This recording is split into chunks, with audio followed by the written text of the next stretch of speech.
Hey, what's up guys and welcome back to Anime King 3, and today I'm going to be giving you part 4 of What If Naruto Was a Immortal half Otsutsuki.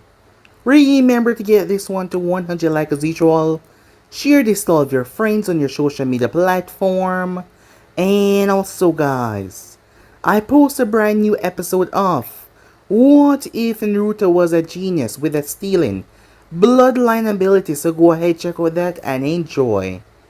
And also guys, don't forget to go ahead and check out Anime Prince, yes, where I'm gonna be posting a movie guys of a crossover between DC and Naruto, so go ahead, check out that and enjoy as well guys.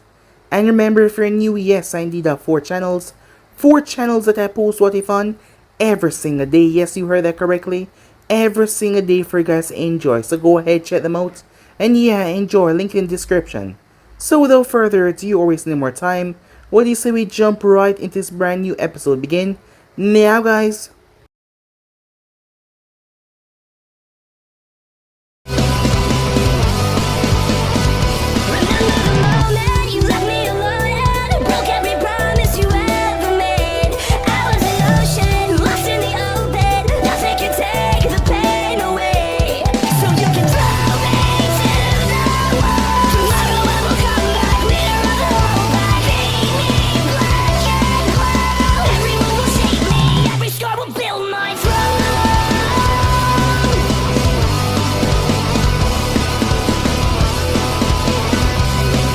So the last time we left off, Kagami Uzumaki, leader of the Uzumakis, quickly made his way towards the barrier sensing team, where the perimeter was all over the land of Uzu. That is how they could tell the forces were in and where they were on the 3 islands. The other 2 islands had been completely submerged by the enemy. However, majority of the enemy had left the 2 islands as they converged on the middle island where everything was set up mostly. But that is where the problem came. No, in fact, the problem came to an absolute stop. Somehow, a force had blown all of them away. An unseeable powerful force that had sent shockwave through the entire island, safely protecting them while blowing all the enemies away. They could now feel the power of all of the ninjas, and it was so much. It was so violent, so great, as they could feel the ensuing power from the 3 Kage level shinobis.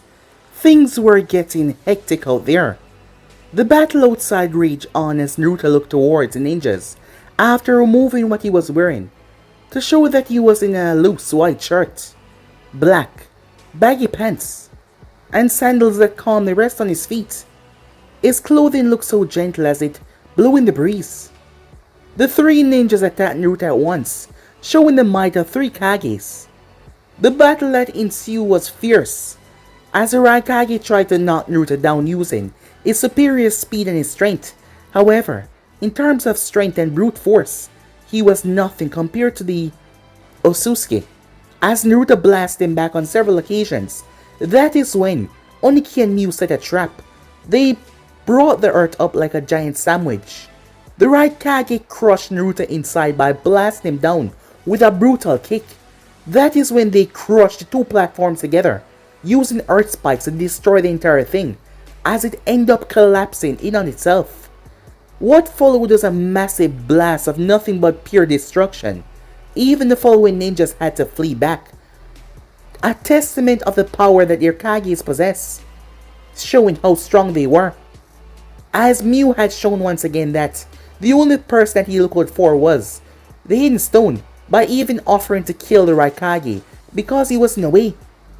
What followed was them thinking that they won until they felt a surge of power. Naruto came exploding out of the debris, completely unharmed except for a tear in his shirt, as he looked toward his hand that was feeling the effects of blocking all of that. It seems like he's still constantly holding back even when he did not need to. A trait that he had picked up in the past that did not seem to want to leave him. As Naruto sighed, realizing there was no other way, he already warned them though. So with that, he decided to truly get into things. Naruto appeared behind Oniki as the youngster turned to meet Naruto's gaze, but it was too late. Naruto slammed his palm in Oniki's stomach and chest as well. The force exploded out of Oniki's back, Blood exploded out of his nose and mouth. Oniki was blasted from the sky with immense force. Mew had to fly up and catch him, as he quickly brought Oniki over towards the medical corps, while he decided to wait for his opportunity as Raikage re-engaged Naruto. The Raikage was now able to see the true monstrous power of this man, as Naruto was able to cancel out his attack by catching his two fingers. Naruto then proceeded to knock the Raikage down before he held his hand out. Upon doing so, Naruto slashed his tendons as he dropped to the ground. The Raikage tried to throw everything that he had in one punch, but Naruto simply caught it, disabling the punch with his own chakra, making there be no force behind it before he plunged a blade of chakra through the Raikage's heart, destroying it. Mew decided to use the opportunity as he decided to destroy the both of them, but Naruto disappeared with the Raikage's body, as he wanted to give it back towards the ninjas to show them that it was a testament to their loss here today, a sign that they should not try this again, as he appeared and dropped the body off before vanishing, leaving the Kumo ninjas in shock. Mew and Naruto then clashed against each other as Mew decided to take Naruto out with him. Using the forbidden technique from the stone, Mew gathered an immense all remaining chakra in his heart, which started to overflow. The approximate blast would wipe out the remaining forces of Uzu and the island. That is why he had backed up, and it would wipe Naruto out in the process as well. But what followed was Mew finding himself in a different location, where there was nothing but sand. Mew was confused as he could not stop it as he exploded. As Naruto reappeared back in their dimension, he walked back over towards the ninjas, all of them too afraid to attack. He dared any of them to try and attack him in this moment, as none of them wanted, so he told them to go home. Otherwise, they decided to flee with the body of the Raikage, and knowing that Mew was dead as well, for the stone ninjas, the Kira ninjas had been wiped out. This would make a monumental news front very soon. As Naruto made his way towards a frustrated Kushina who yelled at him for leaving her up here this long, as she asked him to carry her back, seeing that she enjoyed when she was being carried by him. He didn't mind as he carried her across the water. Arriving, Kushina had fallen asleep as the gentle water Naruto carrying her lulled her to sleep. As Naruto came across Kagami, Kagami actually went down to his knees as he bowed his head, showing great respect to Naruto. Great monumental respect for what he has done for him and his people. He couldn't be more grateful for all that he has done, as he blessed Naruto, thanking him. Some time passed as Kushina woke up in her room, as her little sister Kagura was there. All the information came back to her. She asked Kagura where the man was that brought her here, as Kagura believed the man to be White Eyes. That is what she called him because of his funny looking eyes. As Naruto was speaking to Kaya, that being Kushina's mother, she rushed downstairs, as her mother was telling Naruto a story about when she was younger, a rather embarrassing one, as she turned beet red at that. Kagura also followed as well, as she offered Naruto one of her candies. Given how much she was obsessed with sweets, it was rather surprising to show how much she liked this individual. The head Uzumaki then walked in as he asked to speak to Naruto privately. The both of them speak as Naruto already realized that the hidden leaf was the one that target for Kushina's death.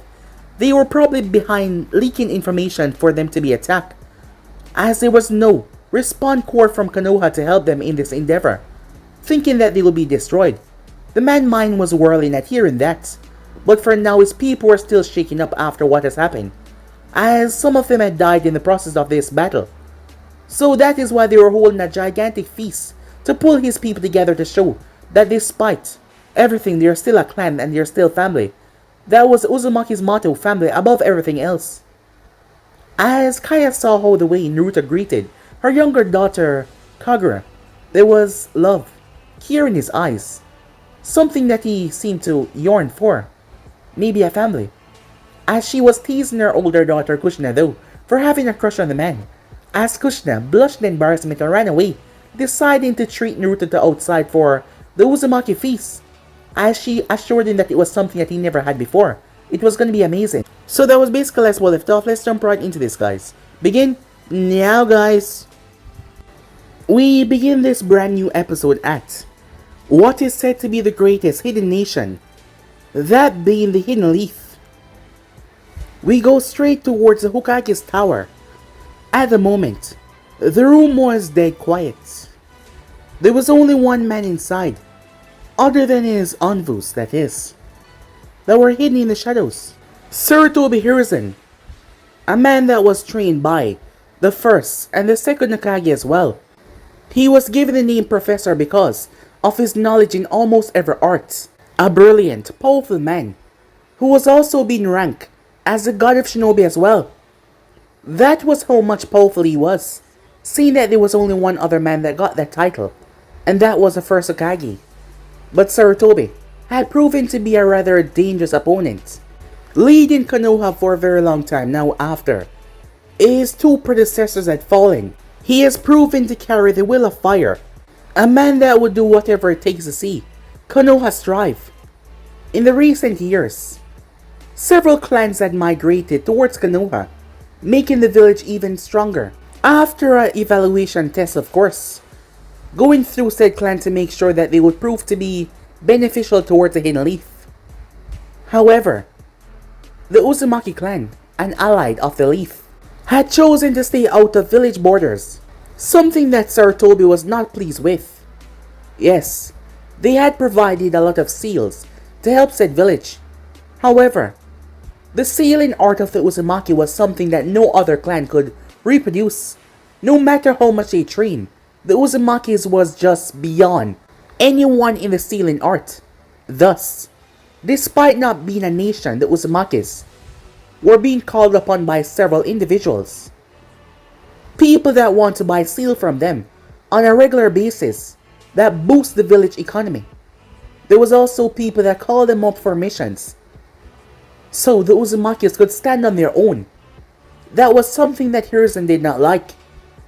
Mito Uzumaki, the former wife of the first Kage, who had passed away not too long ago, even kept the Uzumaki sealing arts to herself, not disclosing the information much to any Konoha ninja, except for a select few, one of them being her granddaughter Tsunade Senju, and a few others the woman had taken a liking to. However, none of them had been this close to really perform the sealing art to a level of a true Uzumaki, despite Tsunade also being part Uzumaki as well. It was a very difficult and complicated art. Thus, Hiruzen did not like that the Uzumakis refused to join in on Konoha, because if they did, not only would Konoha rise in revenue, but they would also gain all the missions that the Uzumakis were gaining, thus up in the village, and better in the Uzumakis as well, because they will have better security and protection.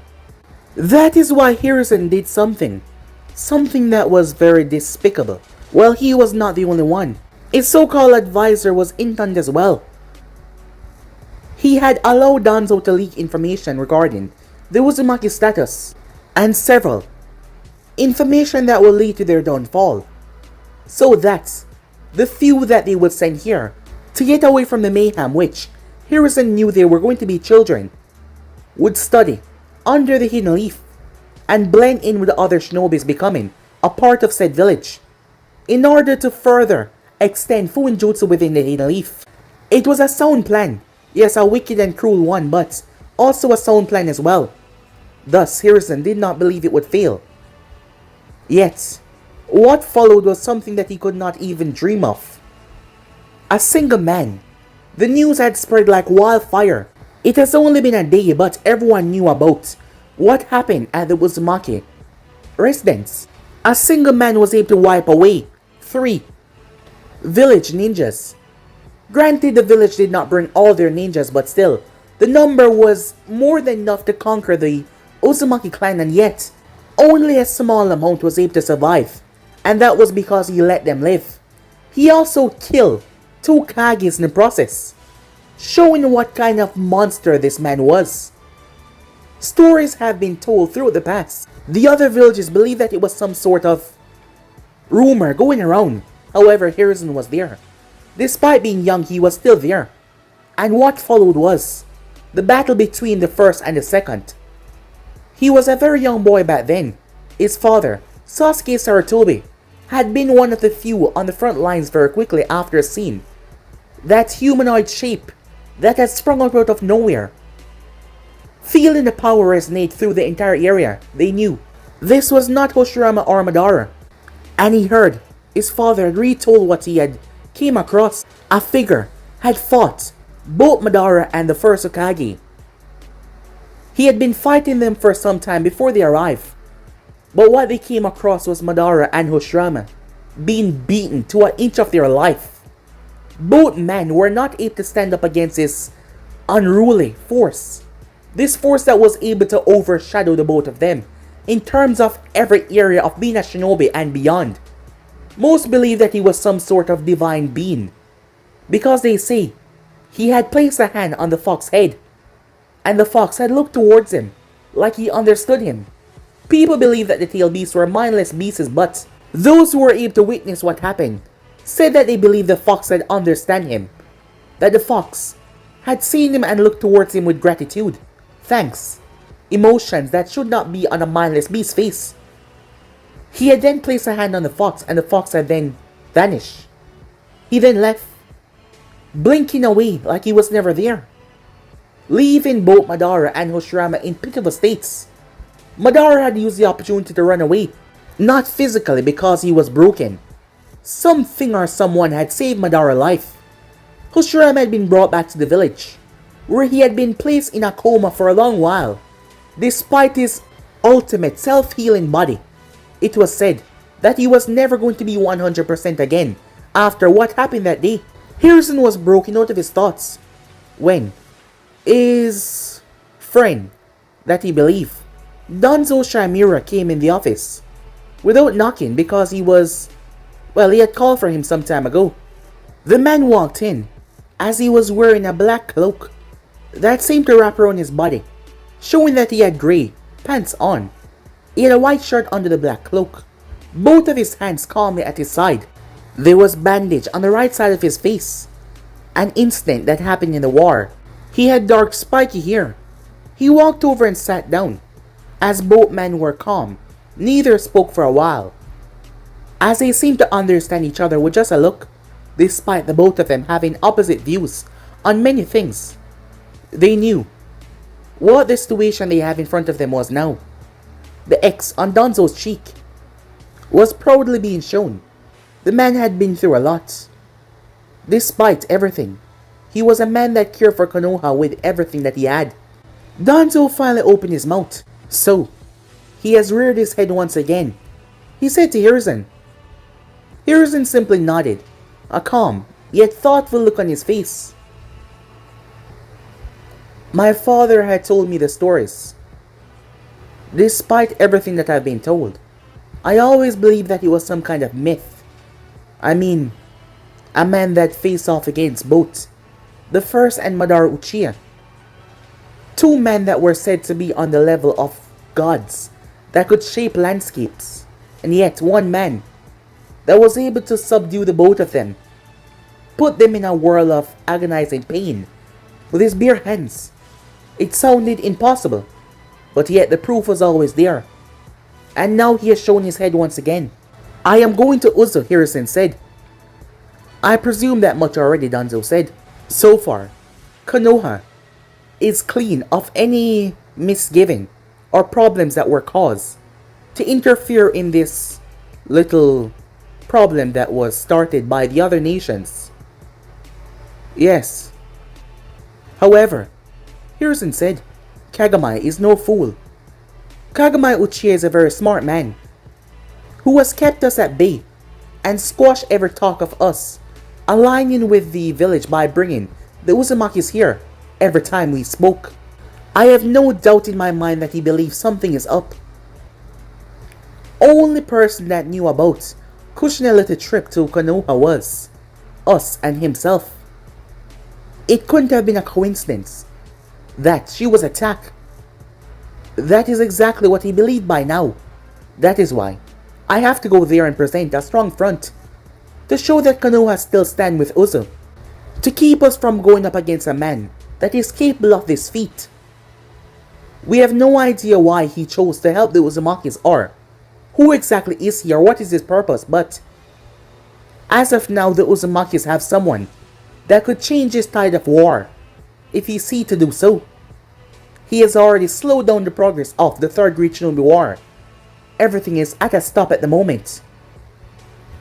There is nothing to fear, Danzo said. I have made sure that nothing can link us back to anything that was given. The Uzumakis might believe that we have a hand in this, but they would never be able to prove it.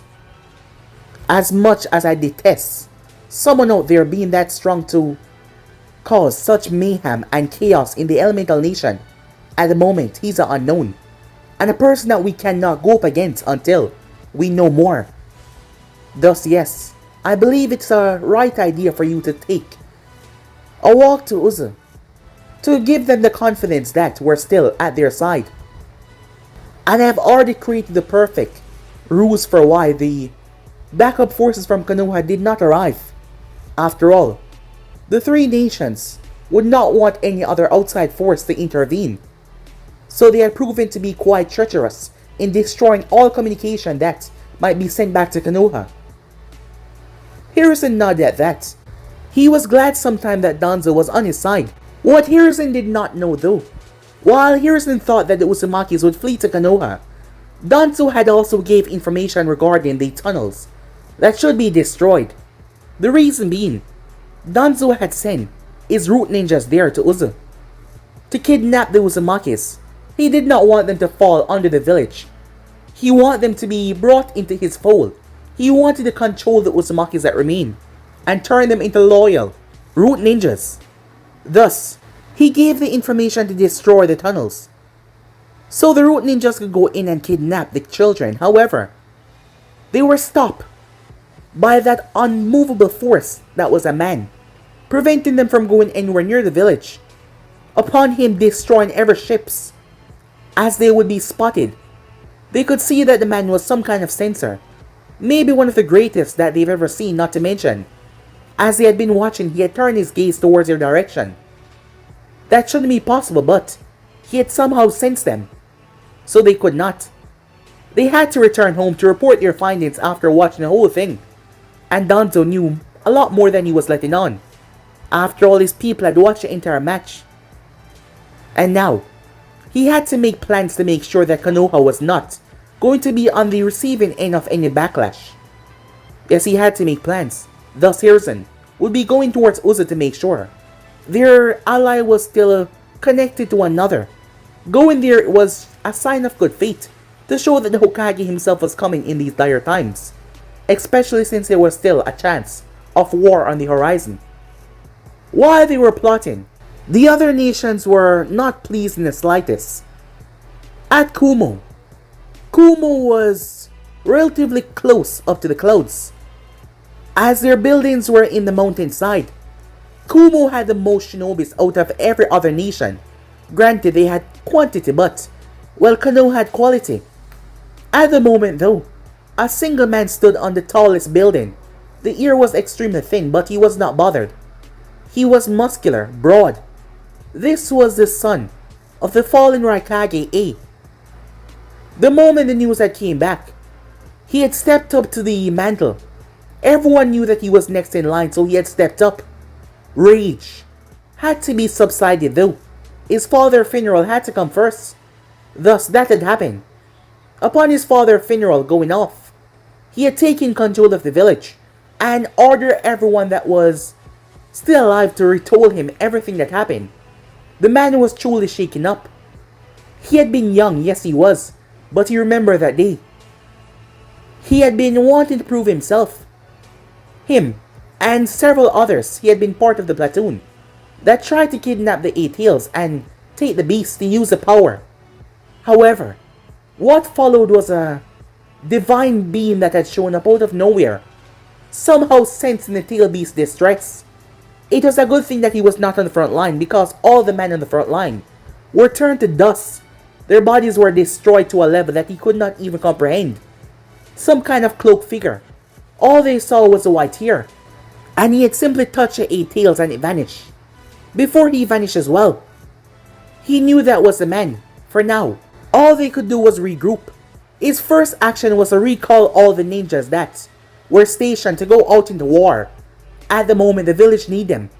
The village need to be protected, the land need to be protected and strong. War can wait at the moment. They need to make sure their village would survive this backlash. Konoha and the Sand could take full effects of their losses. Meanwhile, at the Hidden Stone, Oniki was in the hospital. The doctors had did their best to patch him up on the battlefield, as he had to be brought home for more severe treatment. When Naruto had slammed his palm in Oniki, right into his chest and stomach, the backlash that came out of Oniki's back was the brute force and the power behind the slam. Several of his organs had been ruptured. In fact, he needed a kidney transplant. All of his ribs were shattered. Oniki had been placed in a coma, and he had still not yet awoken. His body was damaged badly. There was a chance, 50-50% chance that he would survive and a 50% chance that he would die. At the moment the council was running things, the entire Hidden Stone was in disarray. They had quickly called back all their ninjas, pulling them off the battlefield, to make sure that the village was safe at the moment. Oniki was their Kage after all, and he was out of commission. Any other village could take command of this situation and decide to attack them. At Kiri was worse. Genjutsu was dead, and his second in command that was supposed to be the third, Mizukage, was also dead as well. If the man had just listened to Naruto and go home with the ships, he wouldn't have been slaughtered right there and then, as Naruto had snapped his neck. At the moment the council was running things. Several old people that came together as they pulled back their remaining forces. They had lost the most, as there was only a handful of their ninjas that returned. A large squadron of them was erased in the process. So they were all worrying about the fallout of this attack, as they had no idea what this meant for them and their village safety. So they had to pull everyone back at the moment. The Third Great Shinobi War was completely frozen because of one man. One man that possessed power that was unreal. And where was that man at this moment? Many would think that he was plotting to overthrow the entire nation, given how powerful he was. However, that was so far from the truth. It was ridiculous. Meanwhile, on the shores of Uzu, "Wow," said Kagura, as a small child was currently witnessing something great. In front of her, the sand had came together and started to form a humanoid figure. Water had pooled from the ocean and formed a humanoid figure as well, and the both of them were dancing. "That's amazing," she said, a happy smile on her face as she watched them dance and twirl. They moved towards her and held out their hand. That looked so perfect. Yet there was not much features, but it was a human hand. She ran to join them as well, as she started to play around and dance. Standing there watching her was none other than Naruto himself. He was clad in the same white shirt that he was wearing, that seemed to be some sort of robe. There was not even a speck of dirt on it. His grey pants, that somehow seemed to be swaying in a hypnotic sense, despite there not being so much wind blowing, as his sandals were calmly touching the sand. He pulled himself up after, using his chakra to manipulate the sand and the water, as he watched a young child play. He's been here for a few days now, beyond his better judgment, which he said that he was gonna leave after helping them. He was brought into a whirl of flavors. The Uzumakis, after their little battle against death, seeing that they were so overwhelmed, Naruto had felt love, great admiration. The girl that he had saved when he had used the repelling force, she had actually hugged him, despite not knowing him, but she had hugged him with tears in her eyes, thanking him for saving her life. The people around had bowed to him. They called him Naruto-sama, with tremendous amount of respect, smiling and waving. The Uzumakis were friendly, but this was something else. Granted, he did save their life, but he felt the love and respect here. When he said that he would have to leave, Kagura had held on to his legs so tightly and wouldn't let go. She said she didn't want him to leave. She liked him. And Naruto liked the young child as well. She was a very happy child. Something that he loved to see in this world, when children are not forced to fight in wars and chaos. But maybe he should be blamed. After all, it has been a very long time now. Maybe he should have done something. However, Naruto has been through a lot. There was a reason why he was not so involved in normal human affairs. But beyond his better judgment, he allowed them to sway his heart. He also saw how deeply sad Kushina was when he said that he was going to leave. So he decided to stay for a while. They were overjoyed to hear that. They even gave him a guest room in their house. In the main house. The people trusted him. With all their heart. They see him as some sort of benevolent savior. Something that he would not call himself despite saving the entire clan. After all, the line between good and evil was almost non-existent for Naruto. He would not hesitate to slaughter, showing his attack on the other nations, and yet protect the Uzumakis with all his might, to show that he was a very complex man. Hey, White Eyes! He was knocked out of his thoughts, as a small child called over to him, leaving the two dancing figurines. As Naruto turned his gaze down towards the small child. Yes, he said, not having a problem with her calling him White Eyes. In fact, he found it kind of cute. Are you Kami? She asks. As Naruto blinked. Am I Kami? He said to her. Yeah, you know, the big G word. God, she said to him. Why would you ask that? Well, I heard people around the village talking. They say that you have the power of Kami. That you're some sort of divine being. I asked my mom what divine meant, and she said that it's a blessed person. An extraordinary person that comes down and walks the earth with a lot of power. Is that truly what she said? Said Naruto. More or less, she said to him. So, are you Kami? Well, I'm afraid not, said Naruto. But I heard that you took on all the people that tried to hurt Mommy and Daddy and the rest of the Uzumakis, and you fought them off by yourself. Well, I wasn't alone. The remaining Uzumaki forces were there to help me, said Naruto with a smile. Yeah, but they say that you defeated all of them by yourself when you were left out there. Is that true? Well, yeah, said Naruto. But how can you do that? I heard there was so much of them. I mean, you're only one man. And there were a lot of them. Well, you see, quantity and quality are two different things. She tilted her head. They have a lot, but I'm stronger, said Naruto. I knew it, she said. So you are coming. No, said Naruto. But you want to know something. A secret. As she looked at him with a nod. However, you'll have to promise not to tell anyone. Until I say that you can do so. Can you do that for me? Not even my mom or dad? Or big sis? No one, said Naruto. Until I tell you that you can. As she thought about it. Okay, I promise, she said. I won't tell anyone your secret. It will be just between you and me. I promise. As she held out her pinky finger. Come on, pinky promise. As Naruto held out his pinky finger, that seemed to cover her own. Pinky promise. As she shook their hands up and down. So what is it? She said. You see, my mother. She was not exactly human. Really? What was she? Well, she's from a race with powerful people. A race that is beyond the stars. Wow. A race like the Uzumakis? Yes, I believe so. However, they're not from Earth. So, what are you then? She said. Well, my father was human, so that would make me half human. Whoa, that's awesome. So you're like a, what's that word again? Hybrid. Yes, exactly, said Naruto. So wait, does that mean that you're half a divine being? That you're half Kami? Well, not to say it like that, but you know what? Yes, said Naruto. I'm half Kami. He said with a chuckle. Are you lying? She asks. And why would you say that? Because you chuckle at the end. I might be small, but I'm very smart for my age. I know you are, said Naruto as he patted her on the head, making her smile. But just know, I'm half. A very powerful being, okay? As she nodded her head. That is when Naruto turned his head. It seems like your big sister is here. She turned as she saw Kushina. Kagura, mother needs you. Huh? For what? Kagura said.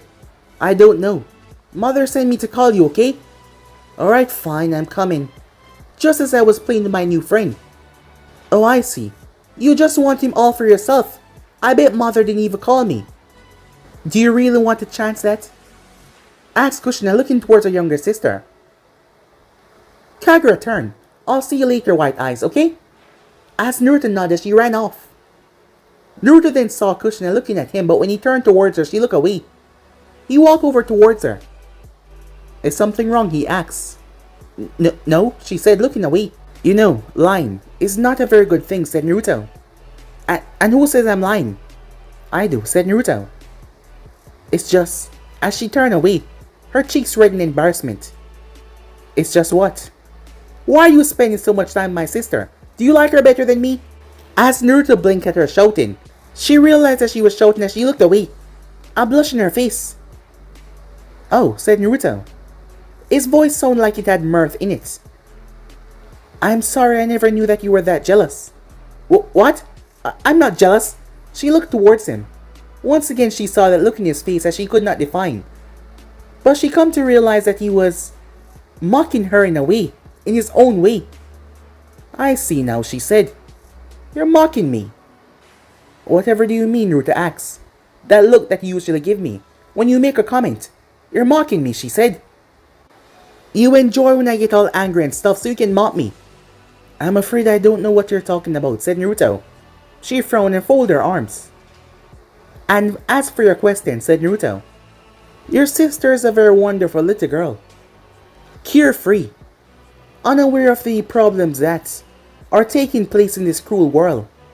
I guess her happiness makes me happy. However, I am not doing this so I can spend less time with you. If you wish to talk to me, you can come right ahead, said Naruto. After all, your family and your people were gracious enough to allow me to stay here. I don't get you sometimes, she said.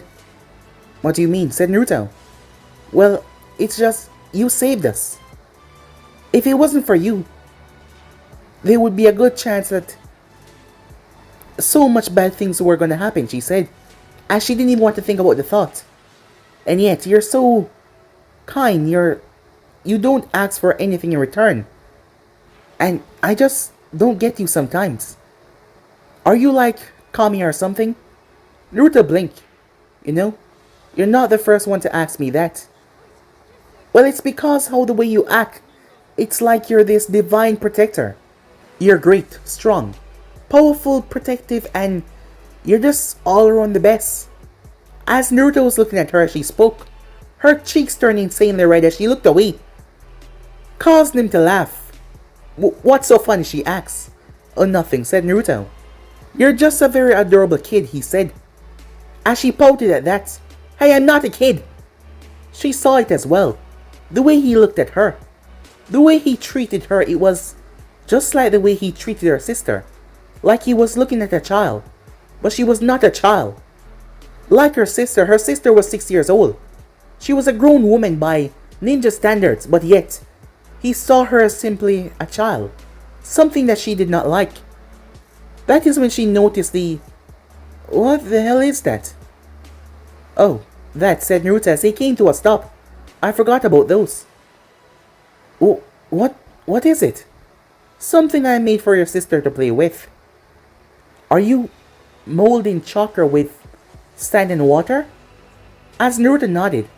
You know, I almost forgot that you can do extraordinary things because you're extremely powerful. There must be no limit to what you can do. And you still did not answer my question from before. And what question is that? Well, about your identity. Are you the wandering ghost, she asks. I think I did answer your question. When? Look back and you will find the answer, said Naruto. As the water returned back to the sea, as the sand returned back to normal, Kushina tried to rack her brain to find out as she watched him sat down, looking at her with amusement. Was he mocking her again? Meanwhile, in the Uzumaki chambers, inside was buzzing with activity. You would think they were talking about the man that was able to hold off 3 attacking nations and make them run. But they were not talking about Naruto. What they were talking about was the message that they received from Konoha. The Hokage would be arriving. Yes, he would be coming here himself. The thing was, after going through the information and seeing everything that involved Kushina attempted kidnapping, which Kagami had debriefed to the other members inside, as all the other members of the council came up with the one thought as well. Konoha. Konoha deliberately leaked the information for Kushina to be kidnapped. And why, just after that, did Uzu get attacked? It could not be a coincidence. Putting those two together, and not to mention Konoha, in their little letter that they sent, claim that they never received any sign of help from Uzu, saying that the three nations probably destroy any sort of communication between them to make sure that their invasion plan go through as a success. However, the Uzumakis did not believe them in the slightest, and right now, their mind was whirling with ideas, possibilities. So yes, there was a lot of people talking until, enough! Kagami spoke up as the room quieted down. Just like many nations Kagami had, the authority that they move in. Uzu was not a large nation, but they were a clan of a sort. However, there were several non-Uzumakis that were here. People that had pledged their life to said clan, and now live here as well. So they were not just by themselves, but they still saw those people as their family, people that were willing to fight and die for them. Yes, there were a few individuals that did not have the right here. Children being born half Uzumakis. Yes, there were talks about the bloodline being diluted, but it was hard to fight against one desire, the love of heart, and the family kinship that they share. To turn away desperate people that needed help, people that would swear their life to them to fight for their honor. But as the time went by, the bloodline was still strong, and the Uzumakis are still powerful despite being half Uzumakis as well. They have shown the capability to learn Fuinjutsu, master Kinjutsu, and not to mention, many of them be quite efficient in water manipulation as well. The traits of the Uzumakis were still there, and not to mention, some of these members possess high and powerful chakra as well, and some extraordinary abilities, so the clan was gaining more strength. However, final say of almost everything came down to Kagami. In terms of dealing with the village, normal day-to-day activities, some things can be handled by the council, but Kagami was the supreme leader here. It was a bloodline relation thing. Kagami's father was the last clan head, and his father was the last clan head. Yes, it passed down in bloodline. There has never been a female leader of the Uzumakis. Kushina would be the first, as she was being groomed for the position. Many members thought that she might not be strong enough to uphold said power, but Kushina has come far in a short amount of time, proving herself in political ways and all other aspects of being a leader. She had a commanding presence about her. That was when she was not losing her anger, but despite how she react around people that she knew how to act around, Kushina was a person that thought before she said things. Yes, she could blow up on someone, but she knew when and who to blow up on, when she was not around anything too important. Her father and mother had drilled the, political thinking and wise way to approach an argument. In fact, she had done studies upon studies of things that will help her in the future of being a great leader. So she knew when that she can go off on people and when she needs to remain calm and think things through. Yes, she had a good mind, and she was showing every day that she was going to be a great leader. While some might not be fully convinced, she was going to prove herself to them all. She was already making talks to Konoha. After all, she had went there herself, on her father's instructions with her guards, to try and keep things stabilized, but Konoha had made a move. Kagami decided to speak up. "I know that many of you are angry," he said. "I know that many of you are upset. What happened was a tragedy, especially for those who lost their life, and they will always be within our hearts. However, I know that none of you want that to happen again. This time, it seems that Kami has lent us a helping hand by providing the strength of Naruto, a kind, gentle soul who was willing to help us in our dire situation, but we cannot count on him always."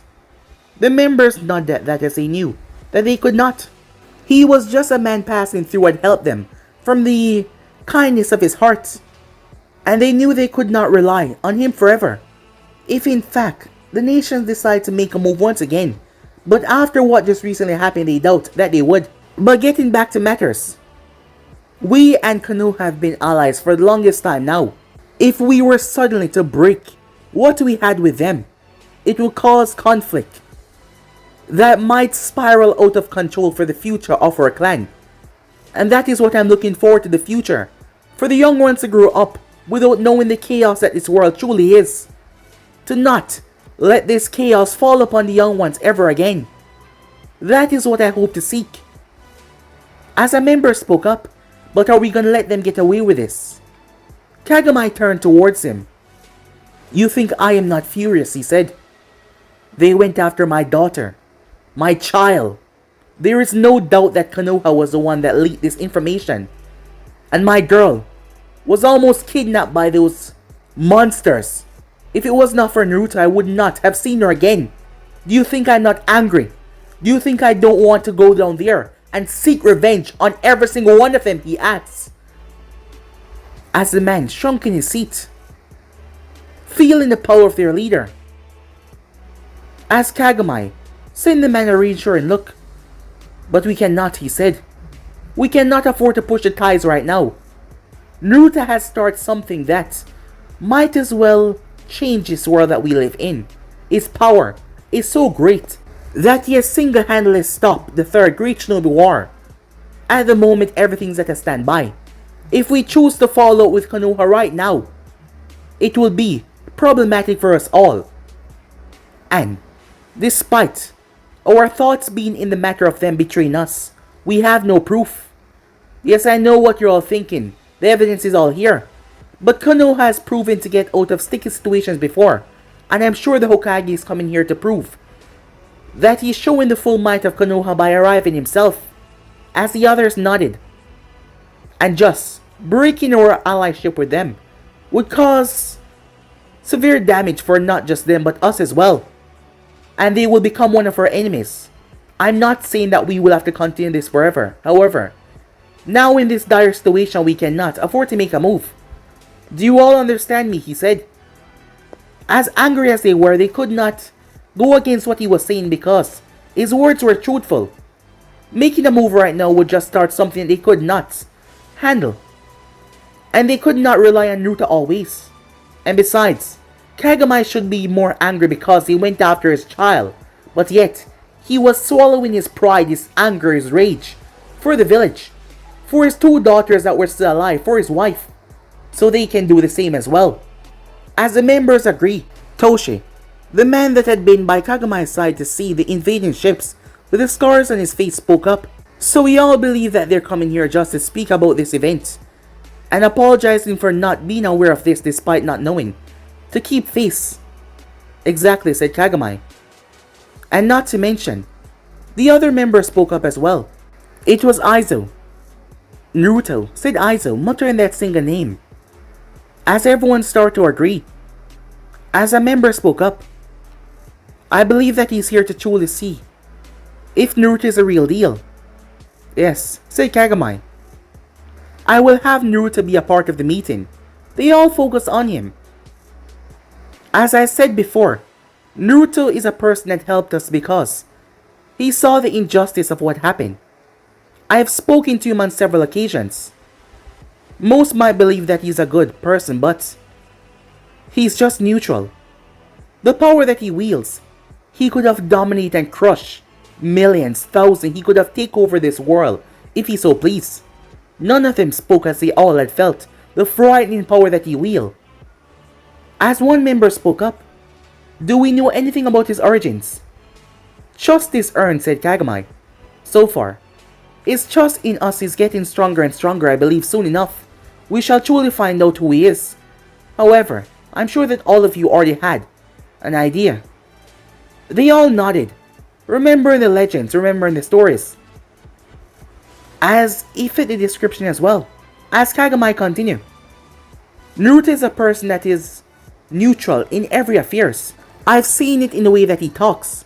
He could have ended the Second Great Shinobi War if he wanted to, but in recognition he decided to help us, revealing himself to the world.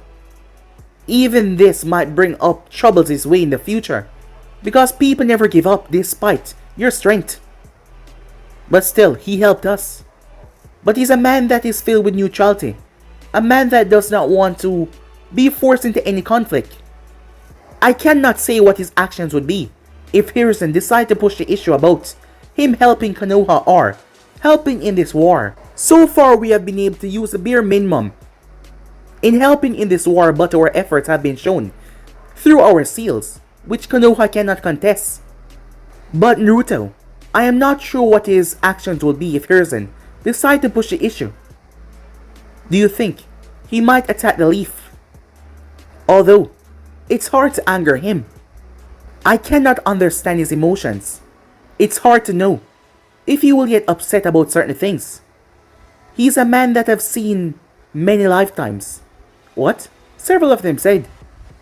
Just in his eyes alone I can tell. Despite the clearness, he's witnessed a lot. I am not sure what exactly he is. But I don't believe that he is 100% human. Probably a percentage, but not 100%. They all looked at him. The Uzumakis had a vast wealth of knowledge. They had knowledge upon things that other people did not know. Wait, do you believe? Toshi said.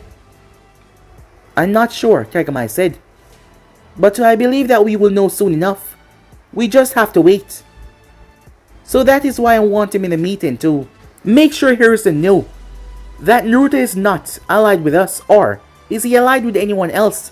He's just a wanderer who helped us because of the kindness that he had in his heart. As they all nodded at that, time skip. Later that day, the door opened up as a woman stepped in. His secretary, allowing Naruto inside. Thank you, said Naruto. The woman smiled at him as she closed the door behind him. As Naruto walked over and had a seat in front of the decks, Kagami looked up towards him with a smile. You seem happy, said Naruto. Well, considering that I was not able to help you in a way for what you've done for my village, I am happy that the accommodations and your time that you're spending here are making you happy. You've been watching me, said Naruto. No, I've been listening from my people, the way they speak about you. And I'm happy that at least my village can bring you some peace. Something for, well, your help of me. I've already told you, I do not seek anything in gratitude, said Naruto. It's still hard to believe that someone like you exists. Kagami said, as Naruto did not answer anything after that. As Kagami looked towards him, you said something to me on an earlier basis about this clan. You said that we have changed. Can I ask, what did you mean by that? He asked Naruto. Your past is a very long one, said Naruto. And a very dangerous one as well. You being the clan head, I'm sure that you know how ruthless the Uzumakis were in the beginning.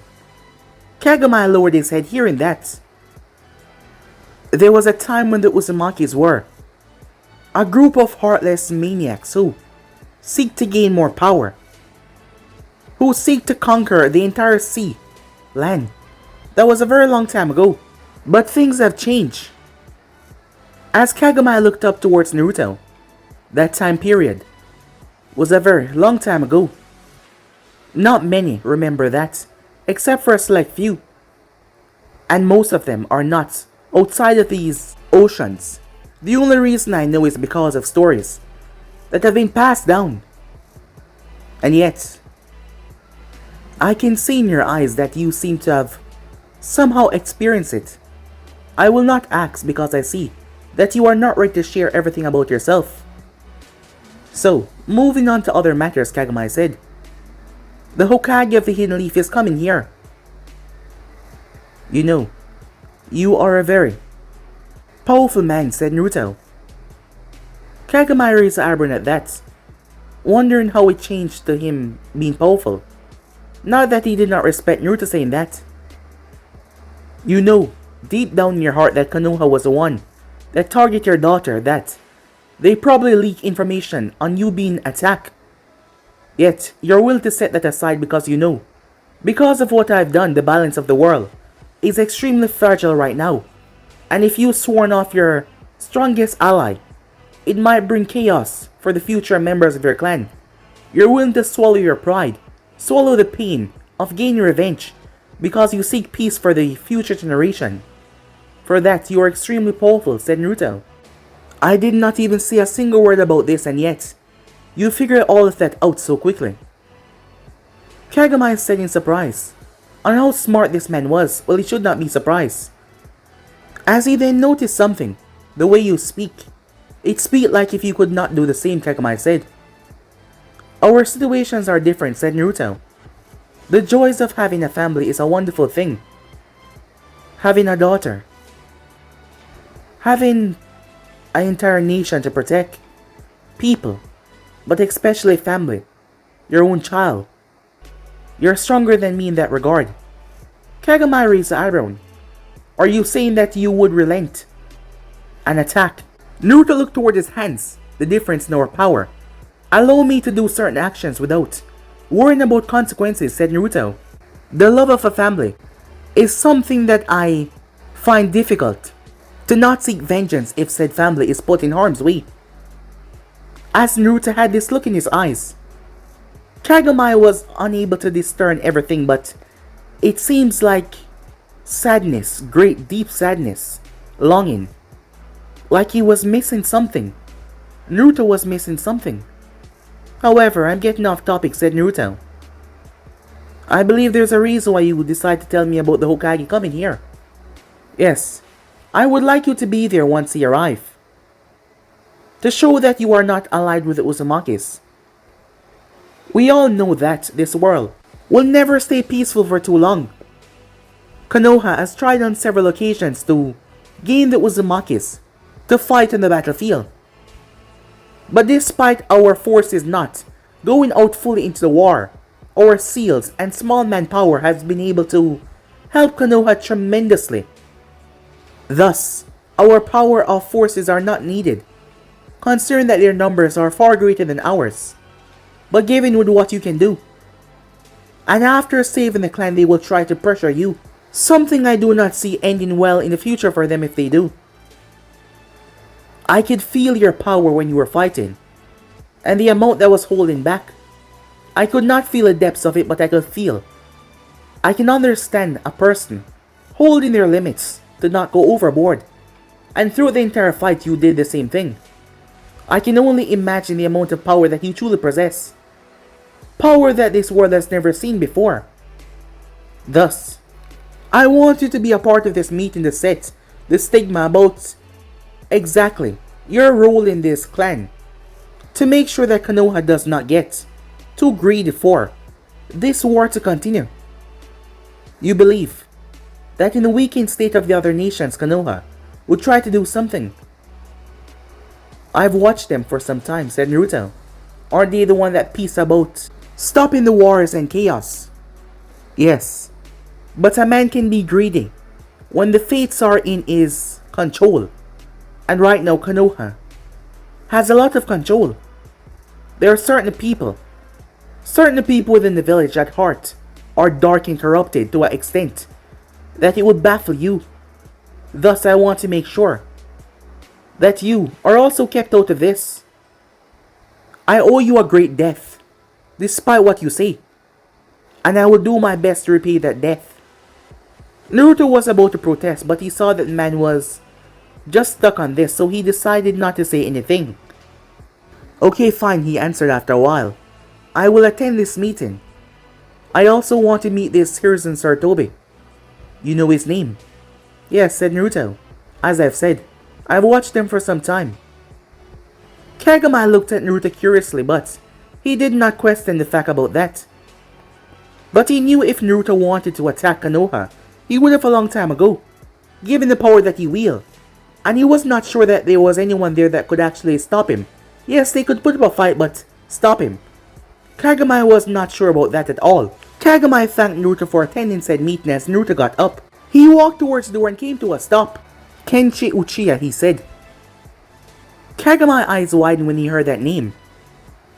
I knew him very well. I believe he told you a lot of stories, which you believe were fiction. However, they were a mix of fiction and reality. With that, Naruto left. Kagami leaned back in his chair. his grandfather Kenshi Uchiha. When he was a boy, he told him many stories about this being that walked the earth with unimaginable power, a being that had faced off against a beast that could rip the very earth apart, a being that walked the earth.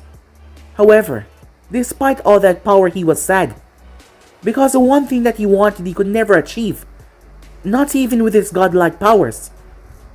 Back then he thought that his grandfather was only told him stories about, well, fiction. However, if it was indeed true, was this being Naruto? And if he was, what is it that he seek that he could not have? Kagami no understood the sadness in Naruto's eyes. Even with his godlike powers, there was something he could never achieve. What was that? Meanwhile, a distance away, sitting by itself, was a creature. The creature's entire body seemed to be made of some kind of black goo. It was humanoid. Said creature seemed to be upset as it spoke to itself. I knew it. I knew that he was not dead. He just went in hiding this entire time. As the creature was thinking to itself, he cannot find out. If he does, all of this, everything will be placed to a stop, and there's nothing I or anyone else can do about that. I have to make sure we do not get discovered. I have to play this carefully. Damn it, the creature said as it was rather upset. Meanwhile, Naruto stood on the shores of the Uzumaki island, just glanced now towards a beautiful moon. It brought him peace despite he knew what it represented. That is when he noticed a shade of light shining from the heavens. It seemed to come down. As it came down and materialized a few yards ahead of him. This was no normal teleportation, as Naruto knew exactly what it was. Naruto seemed to step forward and then its body erased itself as he reappeared. Several yards away, where the thing had come down, a brilliant blue shade slowly dissipated to reveal a woman. She had snow white hair that was cut, that stopped right at her shoulders. Her eyes were similar to Naruto's, however, they were not so pronounced like his. They looked like they were a watered down version of his, because these eyes were the Byakugans, yes, all-seeing eyes, but they were not to his extent as powerful. She was dressed in a white robe, wrapped around her body. She seemed to be in her late teens, probably early 20s. As she turned towards him, expecting him to be here. What are you doing here? Said Naruto. There was a look on her face, as she did not meet his eyes, like she was hiding something. What is going on? I am sorry, she said, her voice coming out soft, that we did not come and find you sooner. We thought we could fix the problem. What is going on? It's gone. It's gone, Naruto-sama, she said, saying his name with respect. Naruto stepped towards her. What is gone? He said, as she opened her mouth to respond. But guys, be and subscribe right here. If you want to see this person do, like, subscribe, comment down below, and turn on that bell notification to stay posted. Remember, share to all of your friends on your social media platform. And also guys, don't forget to go ahead and check out the other what ifs on the other channels, and I hope you guys enjoy each and every one of them. So yeah, without further ado, I'm off and I'll see you guys soon. Peace.